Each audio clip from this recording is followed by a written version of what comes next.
Ganito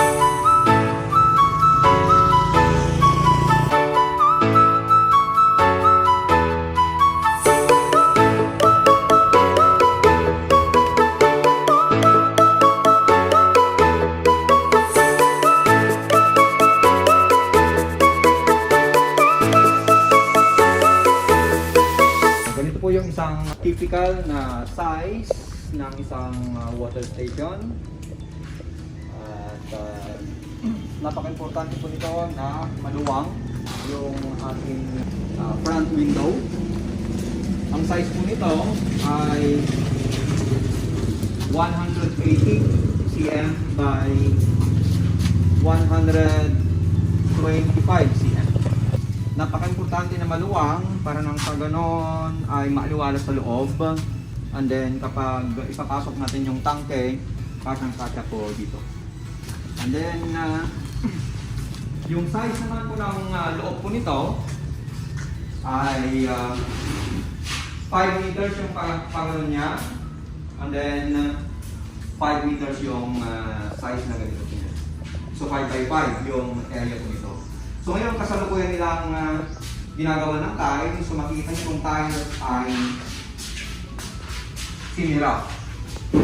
Importante kung sinirap siya para nang sa ganun ay hindi madulas yung operator dito sa loob. And then ito naman, itong tiles natin dito sa dispensing area, ito yung madulas siya, okay lang. Para nang sa ganun yung galon ay naimumove mo siya ng maayos. Okay? And then, meron din tayo isang window dito, yung back window kung tawagin. At ang purpose nito at parang sa ganun ay once na umaandar yung makina, lalabas dito yung mainit na hangin. Importante po yung parang na hindi mainit dito sa loob. Okay? And then, ito naman yung lababo. Merong dalawang lababo po dito. Yung isa ay pre-wash kung tawagin. And then yung isa naman ay pang final wash. Okay? So usually nga sinasabi ko sa ating mga client ay lagyan ng dalawang lababo sa loob. Parang na hindi isa yung pinaghugasan natin ng maluming galon and at the same time doon natin hinugasan din yung malinis na galon. Pag maluwang yung pwesto mo, pwedeng ganito yung gawin mo, dalawa yung lababo sa loob. Pero usually, na sinasabi ko sa mga client namin, kapag mayroon silang space sa labas, doon nila ilagay yung pre-wash kung tawagin. Yung hugasan ng maraming galon, and then isang lababo na lang dito sa loob para dun sa final wash. Okay? So dito, nakabang na din lahat yung mga pipe. Dito para dun sa pre-wash. And then ito yung para sa final wash, para sa jet wash. And then ito yung para sa mga dispensing faucets natin. Then importante din na yung mga pipe ay nakausli dito sa ilalim. Parang sa ganon, diyan namin nilalagay yung mga water line ng machine po natin. So, pati dito ay mayroong nakaabang na pipe po dyan.